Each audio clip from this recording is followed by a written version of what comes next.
Bonjour, je m'appelle Mushagalusa Shigo. Je suis sous l'effet des projecteurs.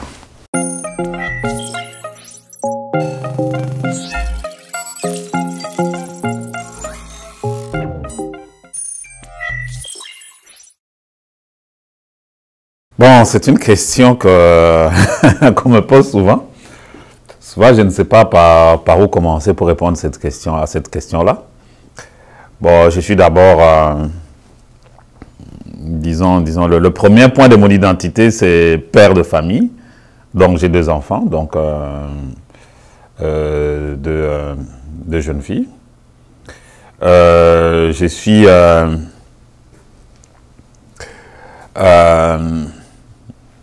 canadien, québécois, d'origine congolaise. Donc, moi, je me définis souvent comme 100% québécois et 100% africain. Donc, on peut faire le total. Et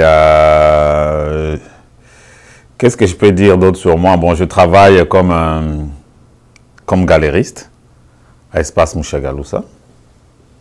Je peux me définir à la fois par ma famille, à la fois par ce que je fais par mon travail, par ma profession.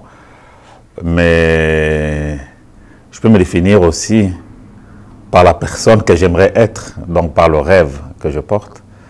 Et donc je rêve d'un monde, surtout avec ce qui se passe maintenant, où la justice est égale pour tous. Que le monde autour de nous change avec tous les problèmes qu'on a ici, que ce soit au niveau localement, au niveau, disons, de l'Amérique du Nord, et je dirais même du monde entier, ce problème de profilage racial, de racisme, des suprémacistes qui se pensent au-dessus des autres, etc. Donc, je me considère comme un militant, mais qui n'est pas toujours au front en train de revendiquer, par mon travail, par ce que je fais, d'essayer, disons, d'amener les gens à pouvoir se parler, à pouvoir collaborer, à pouvoir se montrer que tout le monde est important dans notre société. Voilà.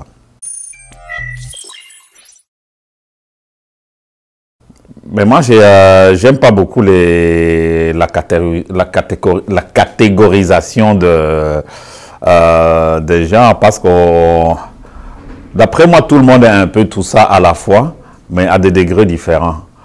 Tout le monde est créatif parce que tout le monde a l'imagination. Tout le monde est entrepreneur parce que juste vivre, c'est déjà toute une entreprise. De pouvoir penser à comment subvenir ses besoins, c'est toute une entreprise. Artiste, mais je pense que bon, une fois qu'on a l'imagination, on peut toujours le transposer d'une façon ou d'une autre. Ça peut être par la parole, ça peut être par ce qui est visuel, ça peut être par ce qui est écrit, ce qui est chanté. C'est que je pense que tout le monde est tout ça à la fois, mais à des degrés différents. Ça dépend toujours comment est-ce qu'on l'expose aussi face aux autres. En ce qui me concerne personnellement, j'évolue dans le milieu qu'on peut dire culturel, où les créatifs sont mis en avant. Et je peux dire les plus créatifs sont mis en avant, ce qu'on appelle les artistes. Et moi, personnellement, je pense que je suis un peu des trois.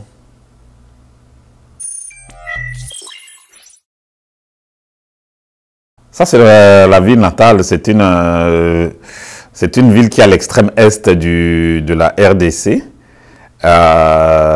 qui fait frontière avec le Rwanda. Et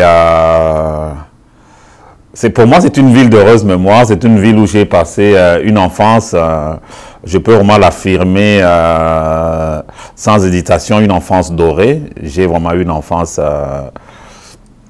vraiment dorée. J'étais très très heureux dans cette ville que j'ai quittée à 14 ans. Mais j'y reste toujours très attaché, toute ma famille est toujours là. Et c'est une ville qui change beaucoup. C'est une ville qui a connu aussi beaucoup de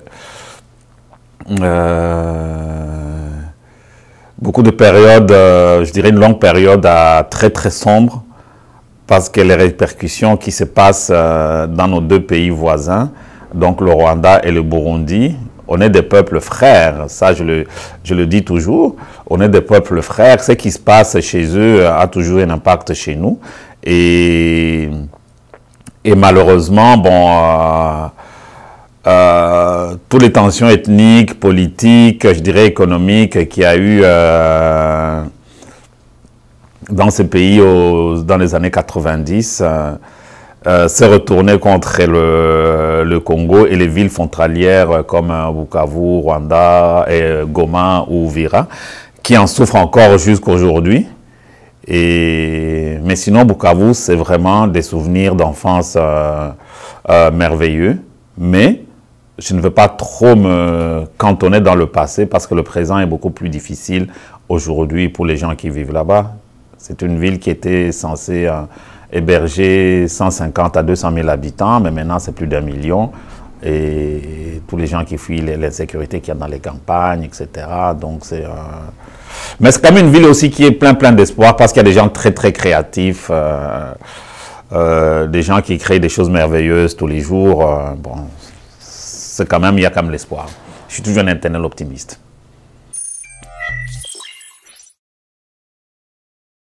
Mais justement, cette notion d'identité, c'est même pour ça que moi j'aime bien le concept de multiculturalisme, c'est-à-dire qu'on peut avoir plusieurs identités sans en renier une. Le fait, moi, il y a des gens qui se disent je suis irlandais de la 4e ou 5e génération alors que je suis new-yorkais, mon grand-père est new-yorkais, mon arrière-grand-père est new-yorkais, mais ils se considèrent comme irlandais. Et d'autres aussi, arméniens, turcs, chinois, etc. Et c'est tout à fait normal, c'est-à-dire qu'Africain un jour, Africain toujours. Et cela ne veut pas dire qu'on ne peut pas évoluer, avoir d'autres nationalités ou contribuer à l'endroit où on vit. C'est pour ça que j'aime bien, par exemple, j'aime beaucoup l'écrivain Édouard Glissant, qui parle des roseaux, non pas des roseaux, mais des plantes rampantes qui, partout où ils passent, ils forment de nouvelles racines. Même si on a la racine maîtresse quelque part, mais partout où on va, on forme de nouvelles racines et puis on s'épanouit, etc. Donc moi, je me considère exactement comme ça.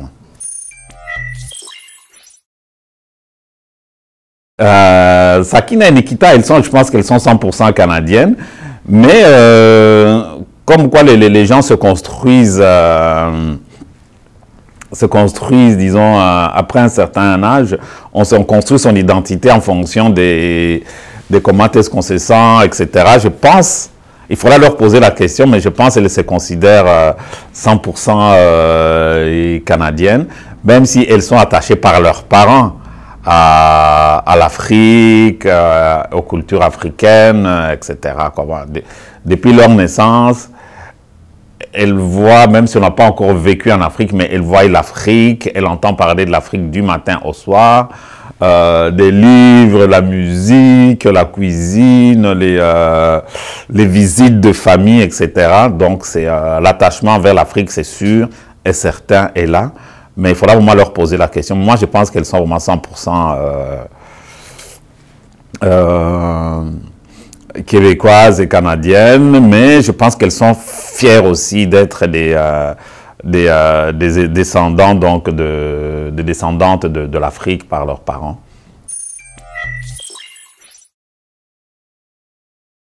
Moi, je peux d'abord rendre hommage à une de mes grandes sœurs qui est quasiment ma deuxième maman, qui elle aussi, c'est pour ça que je me considère comme étant de la deuxième génération, qui elle aussi a collectionné. Bon, maintenant elle est à la retraite, mais elle a collectionné énormément. Elle a été marchande aussi comme moi. Donc j'ai eu cette influence-là, et puis c'est comme elle qui m'a élevé, donc j'ai grandi dans tout ça, dans tous ces objets, dans tous ces documents, etc. Et puis dans les échanges aussi, où les gens viennent acheter, vendre, collectionner, échanger. Et moi j'ai continué exactement dans la même, disons dans la même veine, mais évidemment, bon, on s'adapte à son espace et à son temps aussi. Donc elle, c'était au niveau du Congo, puis au niveau de la Belgique. Et puis de l'Europe, France, Danemark, etc., elle bougeait beaucoup. Et moi, quand je suis arrivé ici, je collectionnais déjà, j'avais amené quelques objets avec moi, j'ai commencé à acheter, j'ai commencé à vendre, à échanger, etc. Et puis à m'intéresser à l'art aussi qui se fait ici. Je me suis toujours intéressé à l'art contemporain, surtout du Québec, et c'est pour ça qu'au fil des années, j'ai développé quand même des bonnes relations avec des artistes contemporains d'ici. C'était naturel, en fait, ce n'est pas un plan qui était tracé, c'est, comme on dit, go with the flow, donc je suis la vague de ma petite vie, et c'est comme ça que les choses se sont construites, de façon tout à fait naturelle. Ben justement, ça tombe sur un projet que tout le monde, beaucoup de gens caressent de réaliser. Il y a d'abord le journal Montréal africain, il y a le Bottin africain, il y a la Maison de l'Afrique, il y a le Centre Africa, il y a ce que toi tu fais comme travail avec Néo-Québec, il y a... Je pense qu'ici à Montréal, il n'y a pas un quartier qu'on peut dire qui est proprement africain. Et d'ailleurs, c'est quelque chose qui va être annoncé très très bientôt. On travaille sur un projet justement qui s'appelle l'Afrique montréalaise. Et ce projet, on va l'annoncer dans quelques jours. C'est qu'on va... D'ailleurs, je profite de cette tribune pour inviter la plupart des gens de communiquer avec nous s'ils connaissent des endroits où l'africanité se vit ici à Montréal. Et nous, ce qu'on veut faire, c'est faire une carte où on va mettre des punaises à chaque endroit où l'africanité se vit et expliquer un petit peu en quelques lignes ou quelques images, c'est quoi, qu'est-ce qui se passe là-bas, pourquoi cet endroit est important. Ça peut être des traces de mémoire je peux dire historique, c'est-à-dire passé, mais ça peut être des traces de mémoire de ce qui s'est fait aujourd'hui. Et c'est un projet sur lequel on est en train de travailler. Bon, ça sera, disons, le premier projet, le premier grand projet de la suite de l'espace Mushagalusa, qui est l'Afro-Musée. Voilà, donc, oui, on veut vraiment présenter cette Afrique montréalaise, qui est d'ailleurs très, très dynamique, mais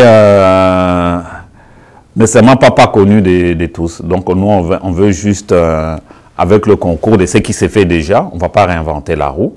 Et donc on va faire tout pour qu'il y ait des collaborations avec tous les groupes des communautés africaines, justement pour montrer un peu cette Afrique montréalaise. D'abord, c'est une communauté qui n'est pas homogène. C'est pour ça que moi, souvent, je l'utilise souvent au pluriel. J'ai dit les communautés africaines. Même ce n'est pas parce que je cherche la division, mais je dis c'est une communauté qui est vraiment très très multiple. C'est pour ça que souvent même j'ai dit les communautés et qu'on peut définir de toutes sortes de manières. Ça peut être par la langue, ça peut être par la religion, beaucoup la religion. Ça peut être aussi par le découpage qu'on connaît de l'Afrique, donc par les pays Cameroun, Congo, Bénin, Nigeria, Kenya, etc. Donc c'est sûr qu'il y a des intérêts communs, mais il y a aussi beaucoup d'intérêts particuliers qu'il faut vraiment respecter. Pour moi, on ne peut pas avoir, disons, on ne peut pas parler, disons, de la communauté ou des communautés africaines sans tenir compte de toutes ces particularités-là. Mais maintenant, disons, la clé, c'est de savoir comment les juxtaposer, comment les mettre ensemble pour que ça crée une force. Et bon, moi, je n'ai pas la réponse, Mais je me dis, en essayant déjà de que les gens se connaissent les uns des autres, moi c'est ça, c'est cette carte, je pense, ça pourra aider juste des personnes à se connaître les uns et les autres. Il y a des communautés qui sont très très fortes et qui réalisent des choses vraiment intéressantes quand on regarde au niveau individuel. Je sais pas, dans la communauté ghanéenne, par exemple, de Montréal, ils ont leurs églises, ils ont leurs centres communautaires, mais les gens en dehors de cette communauté-là ne le savent pas parce que c'est plus ou moins fermé entre eux. Et pour ça, c'est des choses qui peuvent inspirer d'autres communautés. C'est juste un exemple que je donne. Et je pense que le fait de savoir déjà que ces communautés-là existent, qu'il y a des communautés qui sont mieux organisées que d'autres, qui peuvent inspirer, qui peuvent tirer peut-être les autres vers le haut, je pense que ça serait un bon point. Mais c'est des choses qu'on peut faire que de façon collective et collégiale. Alors nous, on aimerait bien apporter peut-être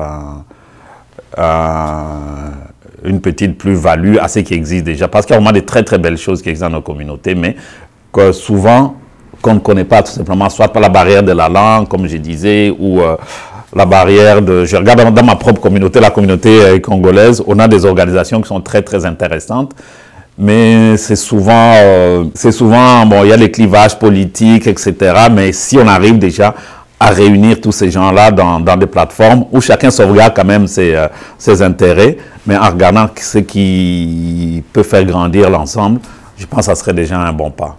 Il faut au moins commencer.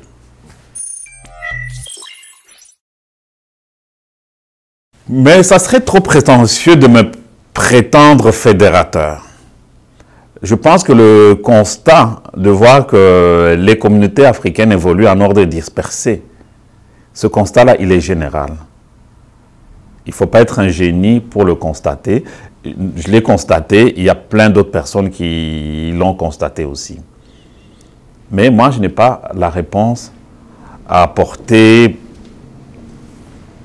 à cette problématique, disons, je dis tout seul. Mais par contre, le fait déjà de pouvoir le soulever, d'en discuter avec toi et avec d'autres, pour moi, c'est déjà peut-être un pas dans la bonne direction. Et je me dis, c'est peut-être commencer déjà à faire cet inventaire des bons coups qui se passent dans nos communautés.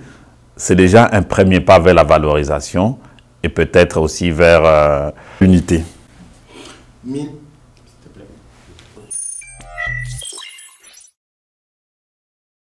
C'est une entreprise qui est née justement de l'expérience de l'Espace Mushaka, tout ça. Qui était au départ une galerie d'art, mais qui est devenu un centre culturel, mais qui est devenu aussi un lieu de valorisation de tous les enfants de l'Afrique.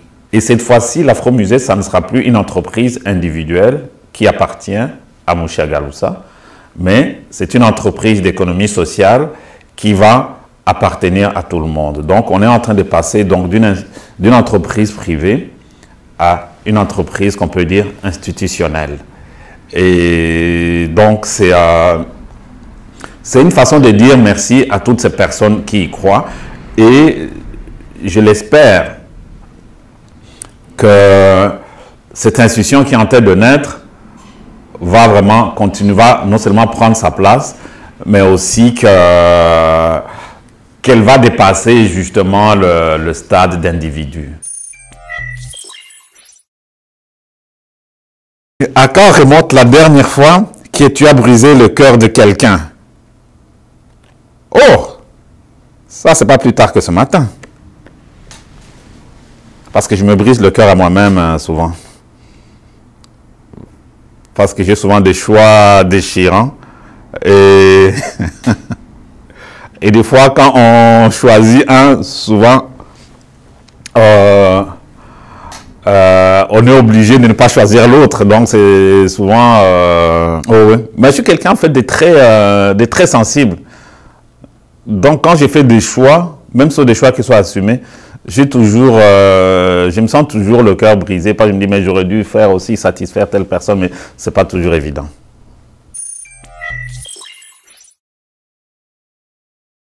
Moi, je ferais plutôt un commentaire par rapport à Espace Mushagalusa. Espace Mushagalusa ne meurt pas parce que les gens pensent que Espace Mushagalusa va complètement disparaître. Non. Espace Mushagalusa, plutôt, moi je considère ça comme un Espace Mushagalusa, c'est comme une maman qui est très heureuse d'avoir un nouveau-né. Donc la grossesse se poursuit, va très bien, jusqu'à ce que l'Afro-Musée naisse. Et donc c'est ça. Donc je remercie toutes les personnes qui ont cru à Espace Mushagalusa. Donc on a un nouveau projet qui est encore plus emballant, je l'espère. Et voilà, donc j'espère qu'on va continuer sur la même lancée, que les choses vont bien aller, quoi.